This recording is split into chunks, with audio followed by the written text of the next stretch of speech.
আদাব নমস্কার। KCABN online স্কুলে স্বাগত জানাচ্ছি। আমি দীপাস্তুতি সেন, সহকারী শিক্ষক, পণ্ডিত চৌধুরী আদর্শ বিদ্যানিকেতন।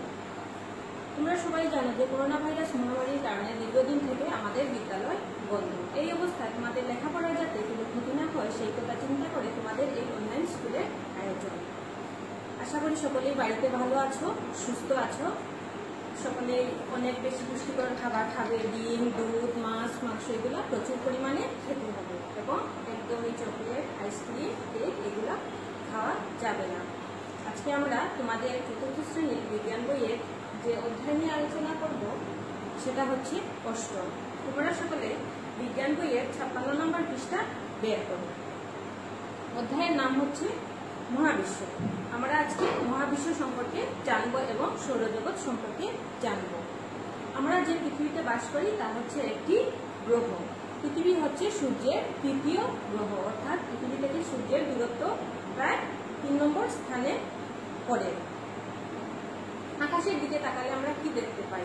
হ্যাঁ, আমরা রাতের আকাশে অসংখ্য তারা এবং চাঁদ দেখতে পাই এবং দিনের আকাশে কি আমরা সূর্য দেখতে পাই। এই যে রাতের আকাশে অসংখ্য তারা এবং এই তারাগুলো হচ্ছে গ্যালাক্সি, নক্ষত্র, গ্রহ, উপগ্রহ। দিনের বেলা আমরা যে সূর্য দেখতে পাই সেটা হচ্ছে কি নক্ষত্র। আর যে এই গ্রহ, উপগ্রহ, নক্ষত্র এবং না দেখা অনেক জিনিস নিয়ে হচ্ছে কি আমাদের মহাবিশ্ব। তাহলে আমরা কি জানতে পারলাম? মহাবিশ্ব কি সেটা জানতে পারলাম। এখন আমরা জানবো যে চাঁদের আকার কিভাবে পরিবর্তিত হয়। দেখো তোমরা বইতে লেখা আছে যে চাঁদের আকার কিভাবে পরিবর্তিত হয়। আমরা কি সবসময় চাঁদটাকে একইভাবে দেখি? না, অবশ্যই না। কখনো গোলাকার, কখনো অর্ধবৃত্তাকার, আবার কখনো তার থেকে ছোট, আবার কখনো কি একদমই চাঁদকে দেখা যায় না, অন্ধকারে দেখা যায়। এই যে চাঁদের এই অবস্থা, এটাই হচ্ছে কি চাঁদের পরিবর্তিত অবস্থা। আমরা জানি যে কি চাঁদের নিজস্ব কোনো আলো নেই। চাঁদ কি সূর্যের আলোয় আলোকিত হয়। সূর্যের নিজস্ব আলো, অর্থাৎ সূর্যের যে অংশটা চাঁদের উপর পড়ে, ঠিক ততটুকু অংশই আমরা দেখতে পাই। এখন যদি সূর্যের পুরো অংশটা চাঁদের উপর পড়ে তাহলে কি আমরা পুরো চাঁদটাকে দেখতে পাবো। আর যদি অর্ধেক পড়ে তাহলে আমরা কি এই অর্ধেক দেখতে পাবো। এটাই হচ্ছে কি চাঁদের পরিবর্তিত রূপ। তারপরে দেখো লেখা আছে যে 57 নম্বর পৃষ্ঠায় চাঁদ কি? মহাকাশের যে বস্তু পৃথিবীর চারিদিকে ঘুরে তাই চাঁদ। মহাকাশের যে বস্তুটা কি পৃথিবীর চারিদিকে ঘুরতে থাকে সেটাই হচ্ছে চাঁদ। চাঁদ শিলা দিয়ে গঠিত একটি বিশাল গোলাকার বস্তু। অর্থাৎ চাঁদটা কি শিলা দিয়ে গঠিত। শিলা মানে হচ্ছে পাথর। চাঁদটা কি পাথর দিয়ে গঠিত। চাঁদের নিজস্ব কোনো আলো নেই। আগেই তো বলেছি চাঁদের নিজস্ব কোনো আলো নেই। চাঁদ কি সূর্যের আলোয় আলোকিত হয়। টেলিস্কোপ বা দূরবীক্ষণ যন্ত্রের সাহায্যে আমরা চাঁদের গায়ে পাহাড়, পর্বত, উপত্যকা ইত্যাদি দেখতে পাই। টেলিস্কোপ যন্ত্রের সাহায্যে কি আমরা চাঁদের গায়ে পাহাড়, পর্বত, উপত্যকা দেখতে পাই। তোমাদের মনে নিশ্চয়ই প্রশ্ন যাচ্ছে যে টেলিস্কোপ যন্ত্রটা আবার কি? সেটা হচ্ছে কি দূরবীক্ষণ যন্ত্র। টেলিস্কোপ ইংরেজি শব্দ এবং তার বাংলা হচ্ছে দূরবীক্ষণ যন্ত্র। অর্থাৎ দূরবীক্ষণ যন্ত্রের সাহায্যে আমরা দূরের ছোট জিনিস বড় আকারে দেখতে পাই। তারপরে আছে কি চাঁদের দশা বা পর্যায়সমূহ। আমরা যদি প্রতি রাতে চাঁদ পর্যবেক্ষণ করি তাহলে দেখতে পাবো চাঁদের আকার আগের রাতের চেয়ে কিছুটা ভিন্ন। আমরা প্রত্যেকটি রাতে যদি চাঁদকে একটু করে দেখি তাহলে দেখতে পাবো কি এক এক রাতে চাঁদটা এক এক রকমের। কখনো আগের রাতের চেয়ে কিছুটা ভিন্ন, কখনো চাঁদকে বড় বা গোলাকার দেখায়, আবার কখনো তার ছোট এবং অর্ধা গোলাকার দেখায়। চাঁদের উজ্জ্বল অংশের আকৃতি পরিবর্তনই হচ্ছে চাঁদের দশা। অর্থাৎ চাঁদের যে উজ্জ্বল অংশ, অর্থাৎ সূর্যের যে আলোটা চাঁদের উপর পড়ে সেটাই হচ্ছে কি চাঁদের দশা। চাঁদের 8টি দশা বা পর্যায় আছে। চাঁদের মোট কয়টি দশা আছে? 8টি দশা বা পর্যায় আছে। প্রতি 28 দিনে চাঁদ তার পূর্বের অবস্থায় ফিরে যায়। অর্থাৎ চাঁদের যে এই পরিবর্তিত রূপ, অর্থাৎ কখনো গোলাকার, কখনো অর্ধবৃত্তাকার, কখনো তার চেয়ে ছোট বড় বা কখনো অন্ধকারে দেখে যাওয়া, এই যে অবস্থা এটা পুরোপুরি ঘুরতে কি 28 দিন সময় লাগে। আমরা দেখতে পাচ্ছি চাঁদের দশা।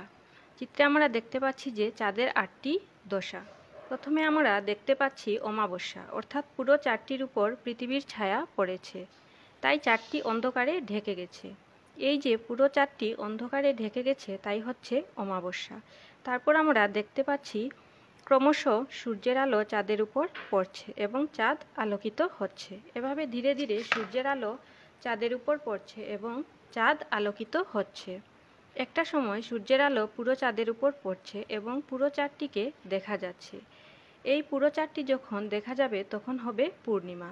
এভাবে সূর্যের আলো আবার ক্রমশ হ্রাস পাবে এবং একটা সময় আবার পূর্বের অবস্থানে ফিরে যাবে এবং অমাবস্যা হবে। এই যে চাঁদের আলোর হ্রাস বৃদ্ধি পাওয়া, তাই চাঁদের দশা বা পর্যায় সম্পর্কে। এখন আমরা জানবো সৌরজগৎ সম্পর্কে। চলে যাব আমরা পরবর্তী পৃষ্ঠা নাম্বার 58। সৌরজগৎ কি? সূর্য এবং তার চারদিকে ঘূর্ণায়মান গ্রহ, উপগ্রহ, গ্রহাণু, ধূমকেতু, ধূলিকণা ও গ্যাস নিয়ে সৌরজগৎ গঠিত। আমি আবারও বলছি, সূর্য এবং তার চারদিকে ঘূর্ণায়মান গ্রহ, উপগ্রহ, গ্রহাণু, ধূমকেতু, ধূলিকণা ও গ্যাস নিয়ে সৌরজগৎ গঠিত।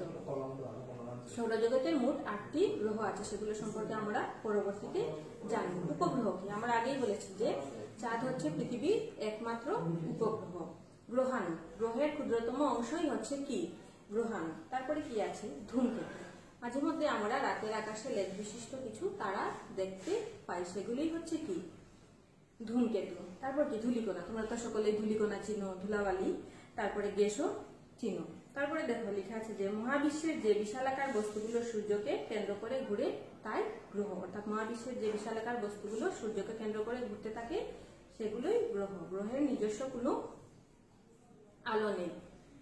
আমাদের পৃথিবী সৌরজগতের একটি গ্রহ। চাঁদ হলো পৃথিবীর কি? একমাত্র উপগ্রহ। অর্থাৎ পৃথিবীর নিজস্ব কোনো আলো নেই। সূর্যের আলোয় পৃথিবী আলোকিত হয়। সৌরজগতের গ্রহসমূহ। সৌরজগতের 8টি গ্রহ রয়েছে। সূর্যের নিকট থেকে ক্রমান্বয়ে গ্রহের গুলো হলো বুধ, শুক্র, পৃথিবী, মঙ্গল, বৃহস্পতি, শনি, ইউরেনাস এবং নেপচুন। এখানে দেখো আমরা 7 বারের নামও পাচ্ছি, তোমাদের পড়তে সুবিধা হবে। বুধ আছে, শুক্র আছে, তারপরে কি? পৃথিবী, মঙ্গল, বৃহস্পতি, শনি, ইউরেনাস এবং নেপচুন। তারপরে আমরা দেখতে পাচ্ছি যে শুক্র। তুমি কি কখনো গ্রহ দেখেছো? নিশ্চয়ই তোমরা কখনো গ্রহ দেখোনি, এখন থেকে দেখবে। আমরা সূর্যোদয় অর্থাৎ সূর্য ওঠার পূর্বে আমরা সকালে ঘুরে যখন আকাশের দিকে তাকাই আমরা কি? শুক্র তারা দেখতে পাই এবং সন্ধ্যায় যখন সূর্য অস্ত যায় পশ্চিম আকাশে আমরা কি? সন্ধ্যা তারা দেখতে পাই। এগুলি হচ্ছে কি? শুক্র গ্রহ। শুক্র সৌরজগতের সবচেয়ে উজ্জ্বল গ্রহ। সৌরজগতের সবচেয়ে উজ্জ্বল গ্রহ হচ্ছে শুক্র। তারপরে দেখো গ্যালাক্সি। রাতের আকাশের দিকে তাকালে আমরা শুধু চাঁদ এবং গ্রহই দেখতে পাই না, আরো অনেক তারা বা নক্ষত্র দেখতে পাই। গ্যালাক্সি হচ্ছে নক্ষত্রের একটি বিশাল সমাবেশ। গ্যালাক্সি কি? গ্যালাক্সি হচ্ছে নক্ষত্রের একটি বিশাল সমাবেশ। তারপর আমরা সারসংক্ষেপে চলে যাব, সারসংক্ষেপ নিয়ে আলোচনা করব।